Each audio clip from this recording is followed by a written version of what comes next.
years and years and years of policy complaints from basically all sides of the table. So electricity transmission investment is a bit like what the quote that is usually ascribed to Mark Twain, which is that everyone talks about the weather, but no one does very much about it. We've been talking about this for about 15 to 20 years, rather substantially in the United States, about the need for a lot of new electricity transmission investment, but very little gets done. Some of it doesn't get done because of the usual environmental siting problems, but much of it doesn't get done because of regulatory problems. And that's what I'd really like to explore here. But I would actually like to start with this by comparing and contrasting this to a different sector, the U.S. natural gas pipeline, interstate natural gas pipeline system, which has had a very different experience and a very different history. As most of you probably know, we've had a bit of a shift in the natural gas sector in the United States caused by shale. Everyone kind of knows the history, or most people know the history of shale gas resources having kind of revolutionized the U.S. gas market. But one thing it's also done is stimulated a revolution in the gas transportation industry by creating a tremendous demand for new natural gas transportation. And that's really because we've now are producing very large proportions of the U.S.'s natural gas in regions that until very, very recently had almost no natural gas supply.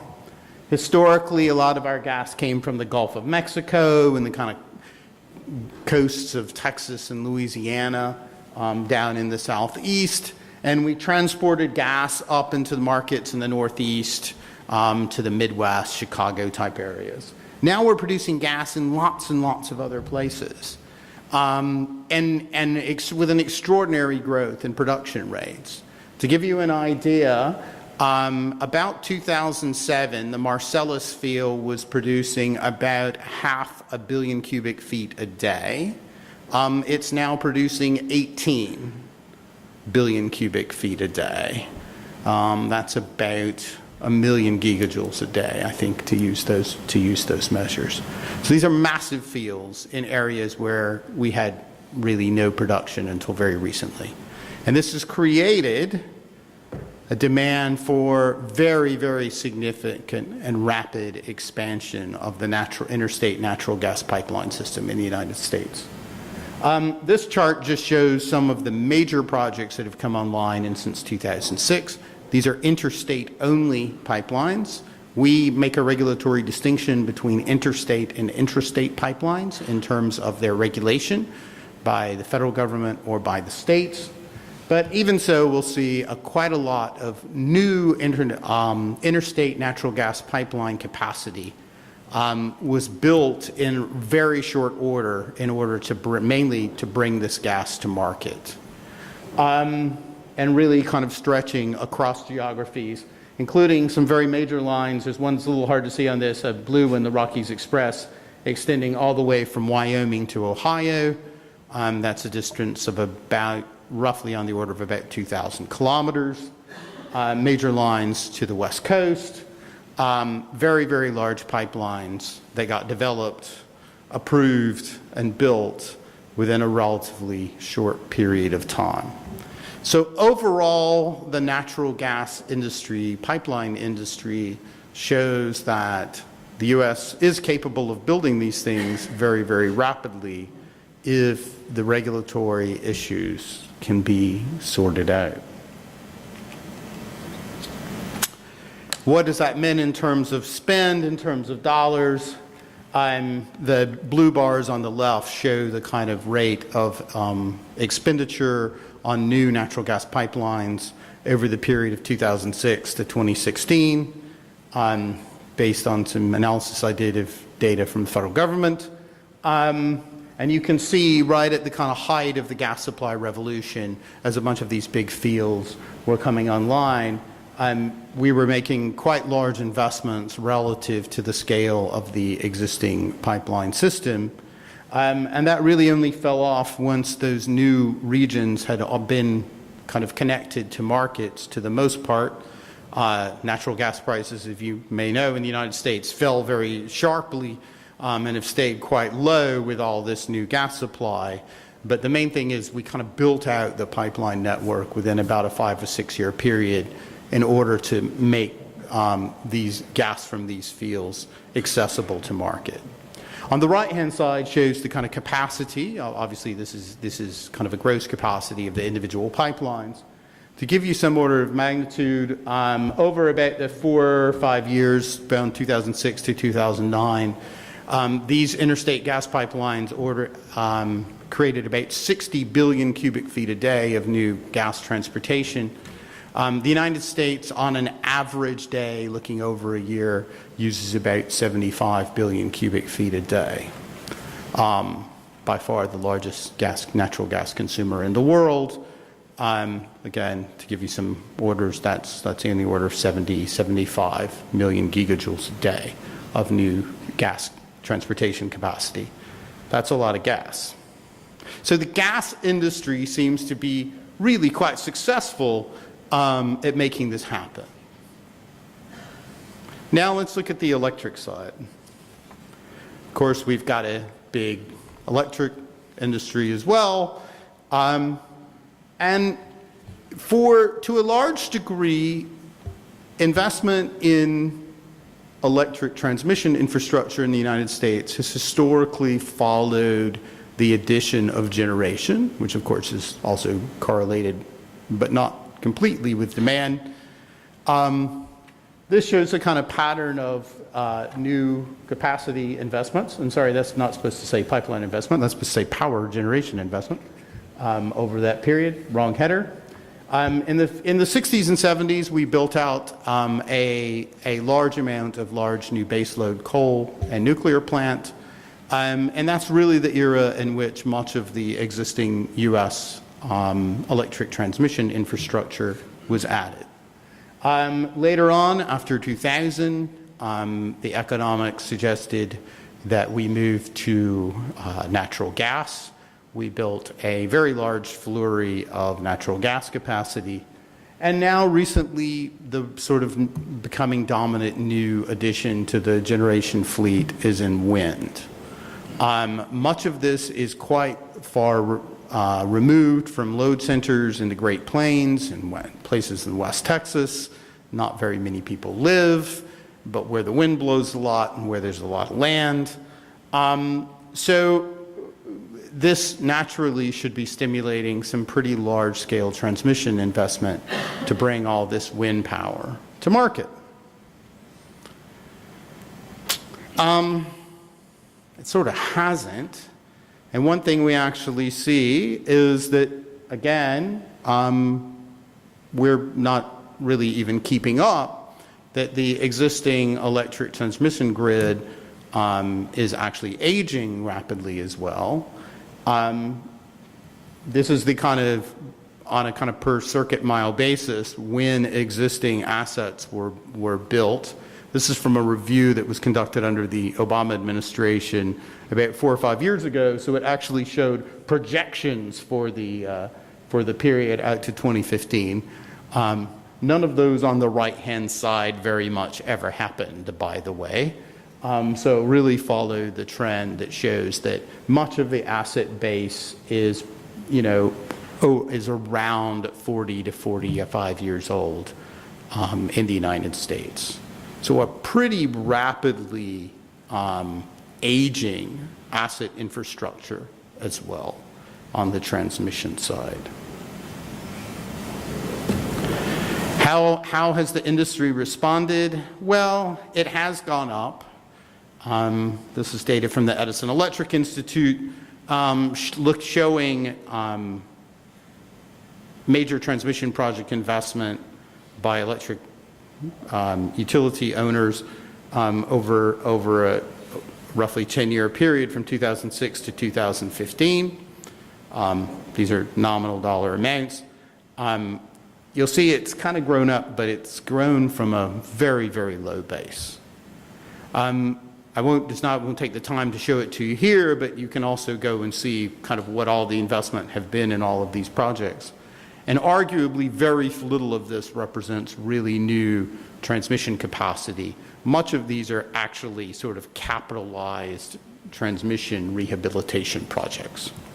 The utilities, and in some ways the regulators, have relatively strong incentives to call a lot of transmission maintenance, rehabilitation, and replacement as new capital projects rather than ongoing operations and maintenance expenditure. So lots of things get capitalized and hence count as investment that you would normally just think were normal operating expenses from an economic sense. So the power industry just seems kind of stuck in low gear. It doesn't seem to have been able to generate a real path towards significant investment, despite the needs of we're building a huge amount of wind in distant locations, significant congestion in some regions, reliability issues in others. Why can't we kind of square this circle and get this built on the electric side when it so clearly can happen on the gas side so efficiently?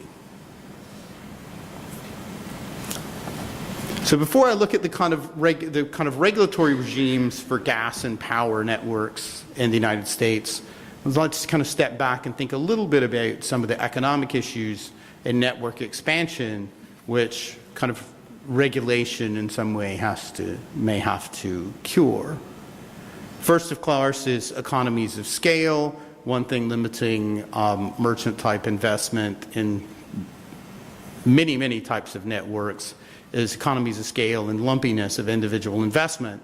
So if I'm looking at two different regions and I'm expecting to build a line between a low-price region and a high-price region, I am, of course, decreasing the very difference that I'm hoping to capture. Where there's significant economies of scale or where there's very large lumpy investments, that can become impossible. An argument that I remember first reading by Ignacio Perez Arriaga back in the 90s, but which is now quite well recognized. This is an actual practical problem that happens all the time.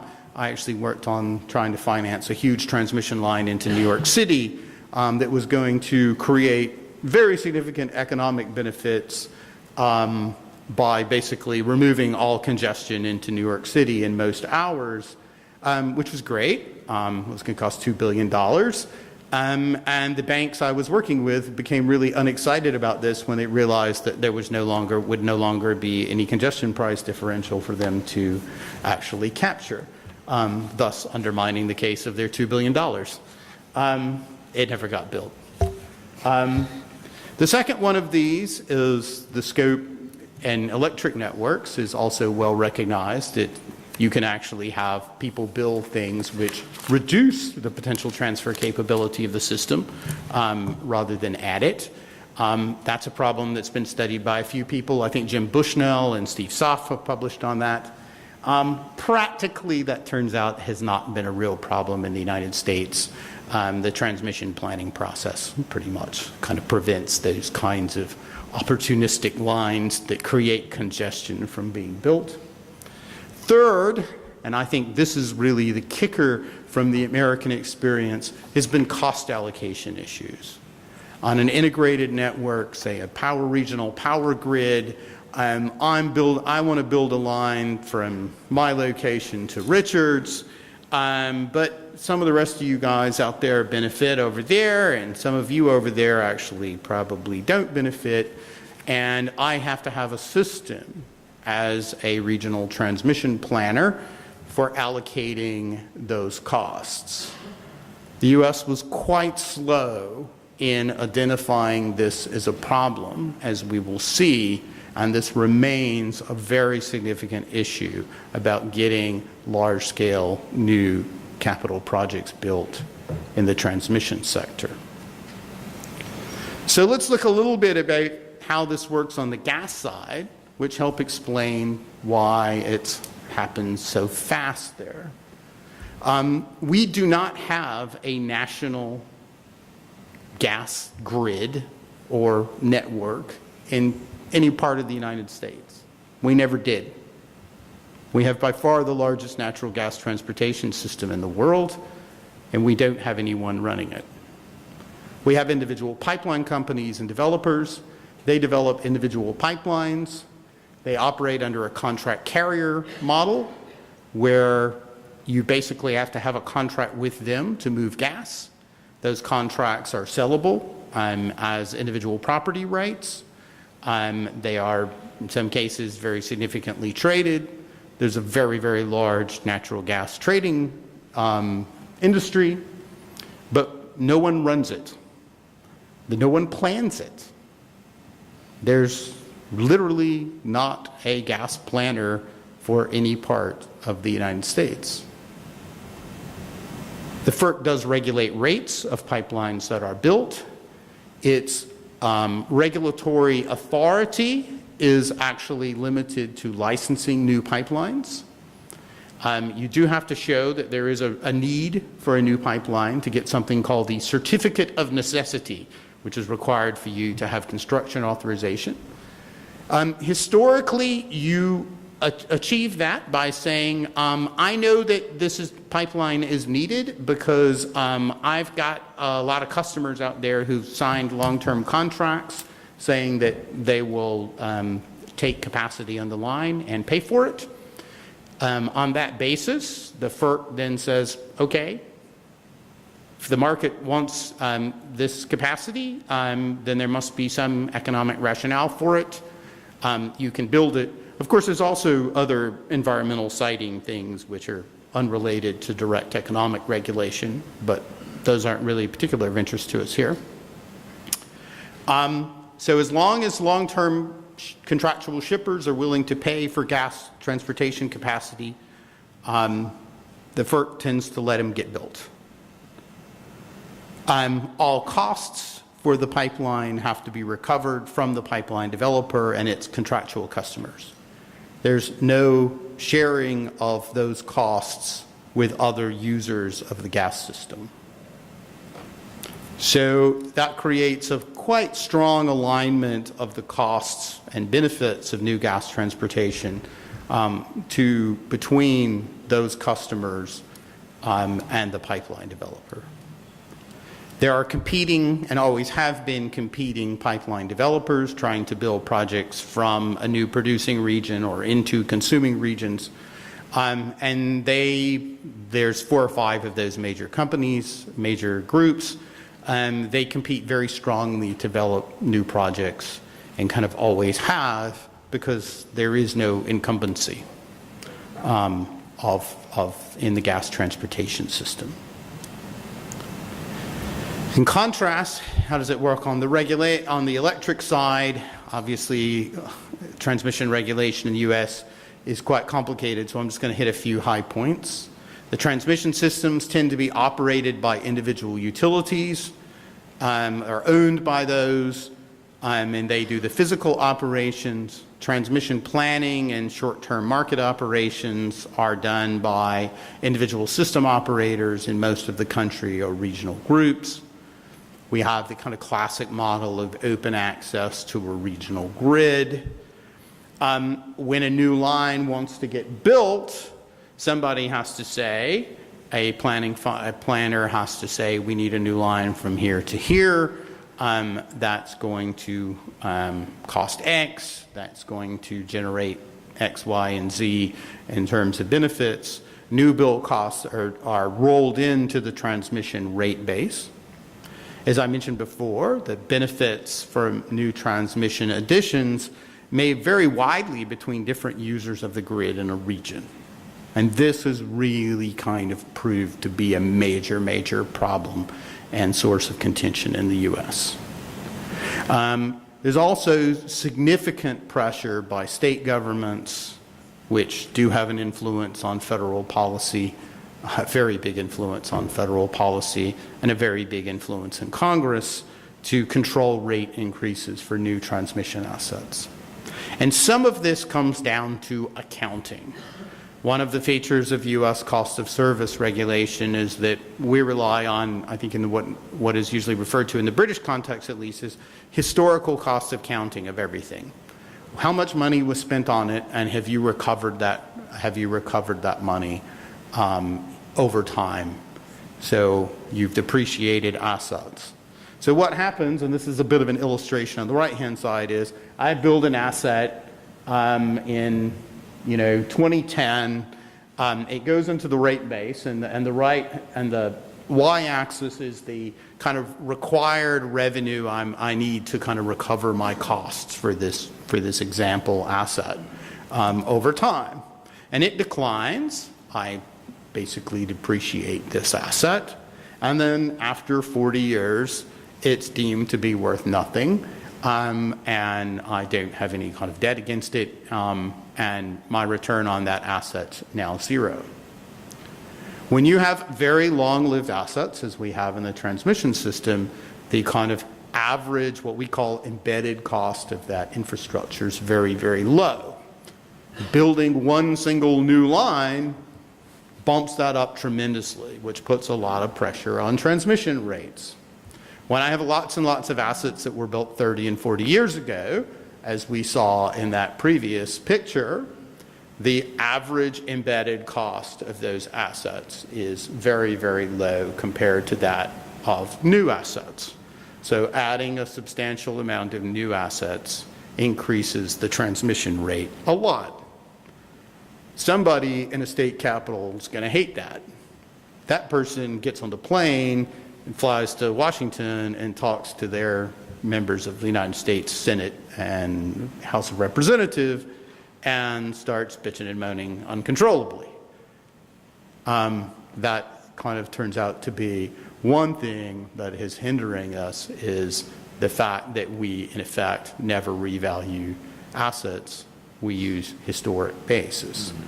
Probably the estimates are that the kind of depreciated value of the U.S. electric transmission system, as recorded in historic rates, is probably on the order of about $100 billion. The estimates on a kind of a current cost basis range from, I've seen ones as low as $500 billion.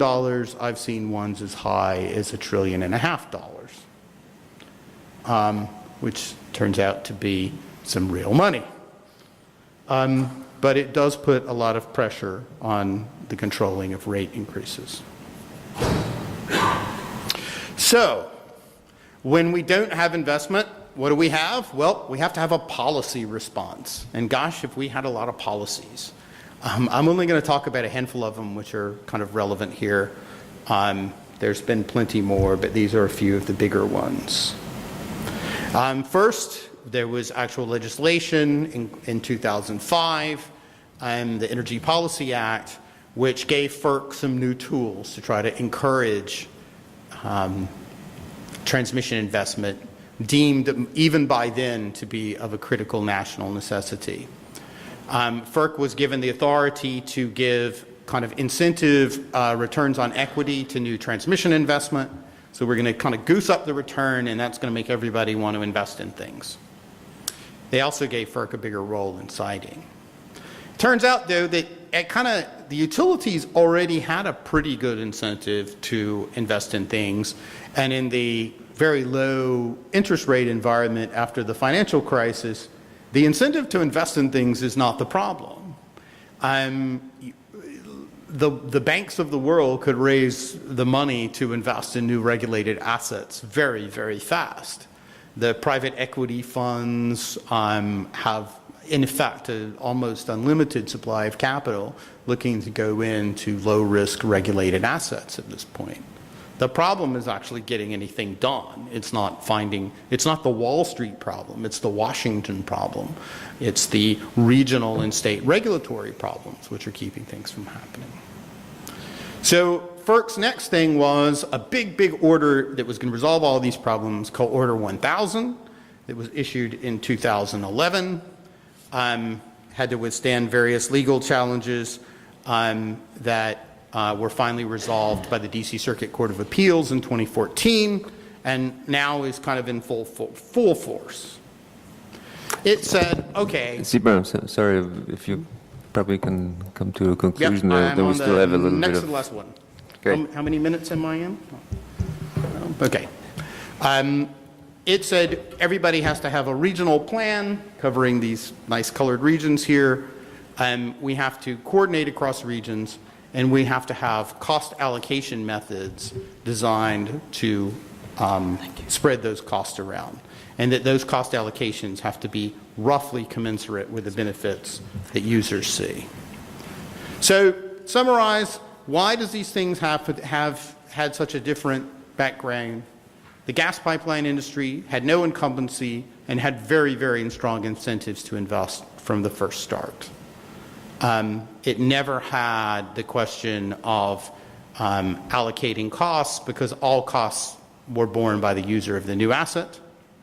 The transmission system, always much more locally or regionally central planned, faced by regional cost allocation issues that really have only started to be resolved in the last few years, has quite complicated cost-benefit tests of what wants to get built rather than a kind of a pure market test on the gas side. And then finally, one thing that I'll just bring up very briefly because it does go to what Bruce mentioned, we have introduced under Order 1000 rules for competitive additions to the regulated electric transmission system under Order 1000, which basically eliminated the monopoly transmission owner and operators' regional ability to build all new assets, and in some cases opens that up for effectively a competitive tendering process. This is in the last few years. Some of these projects are underway, none of them are in service yet. It shows promise, but it also shows a limitation, which is the setting up of these tendering processes, the setting up of evaluation processes for competitive tendering and transmission, and the evaluations is really, really complex because these are multi-dimensional assets with all kinds of reliability and economic type trade-offs. So while over time competitive transmission may kind of help resolve the investment gridlock that's blocked the sector, in the short run, creating the rules for it has probably been yet another source of delay. Thank you. Thank you very much for this broad overview. Now we're already in coffee break, but if we have a short question to Seabron, then we can still take it. Ian, if you can just short question, short answer. Yes, no, maybe so. Look, really interesting to compare across, and we're seeing some work doing this in Australia. I think the view is both transmission investments had failures, as Bruce has highlighted, but gas has as well for different reasons. I just think there's such different cases in the US. In the US, you've got gas production going up associated with oil. You've got growing demand with the CCGTs. You've got a commodity which is storable and can be independently controlled. Whereas with electricity, you mentioned wind, but otherwise demand's falling in the US. A lot of the solar going in is distributed. The wind, where there has been spill, it's generally been addressed, like Texas and so on. I'm fascinated by the methodology, but I just think they're such different commodities and market contexts. I'm just not sure we can draw a conclusion that electricity should look more like gas. First off, I don't think electricity is ever going to look exactly like gas because, of course, the systems are quite different. I think what's noticeable is the regulatory systems are quite different as well. I mean, gas is never going to work like power because electrons don't work like molecules. But what I think is kind of noteworthy is that the regulatory regime started down different paths long time ago. The gas system started, regulation comes from a Natural Gas Act of 1938, pushing 100 years ago now. So they started kind of down different regulatory paths many years ago. And I think that's kind of playing through. So I think the real thing you can take out of a comparison is not that gas and power should work the same. The thing is, you can take out of it is that the gas industry, which never had economists design it, hit upon a system that aligned the costs and benefits of investment very, very strongly and naturally. The power industry didn't figure this out for a very long time and struggled by saying, well, if we open it up, that makes things happen, but didn't realize the fact that the conflicts of interest of the allocation of costs were going to be so contentious. I would argue that not understanding the implications of cost allocation, and even now in the post-Order 1000 environment, of not, in effect, being strong enough on the rules there, has probably cost the U.S. a decade. It's not, I don't think you're going to say that the power industry works like the gas industry. What you can say is that the understanding the incentives of entities who are to build these things and to use these things, and the transmission planners themselves, is in fact quite relevant. Thank you. Would you have, Bruce, Anoop, anything to add before we close the session? Yeah, I'll just say briefly, one of the figures that I heard in the last presentation was fascinating. The aggregated value of US networks is 100 billion. The aggregated value of the Australian networks is 100 billion. One serves a population of 20 million and the other serves a population of 380 million. So we have two polar opposites in this, and a case maybe of underinvestment in the US but horrific overinvestment in Australia. So. Yeah, I would suggest, even though I see your question, Richard, that we, unless you have a final word, that we close the session and we move to coffee to continue the discussion. You want to ask a question? Just the last word, Anoop, okay. And then we'll move on to coffee. Yeah, I just wanted to add it again in the context of comparison between gas and electricity. In the Indian context also, as it was said that gas molecules from here moving, they need not be moving to somewhere here. So there are no interdependency in the network in the gas sector. It's by displacement. It happens by displacement in some sense in electricity also, but the implication on one piece of a network here will have, something happening here will have an implication somewhere else. And that's what the system operators always tend to be jittery about it, I think. And the gas pipelines also allow certain amount of storage because the amount of pressure you can change. Sure. There's an inbuilt battery within the gas pipeline in some sense, but transmission lines don't offer. So there's a very little room to play around in transmission. That might be one of the reasons that all economists and regulators and policymakers tend to be very much cautious about transmissions coordinated investment rather than allowing it on a piecemeal basis coming up at different locations, like it can happen in gas. That's the session. Coming back to the South Asian context, I mean, if I think it in terms of cross-border trade, even a transmission line, for the time being, we have a luxury that the cross-border transmission lines can come on a bilateral basis also.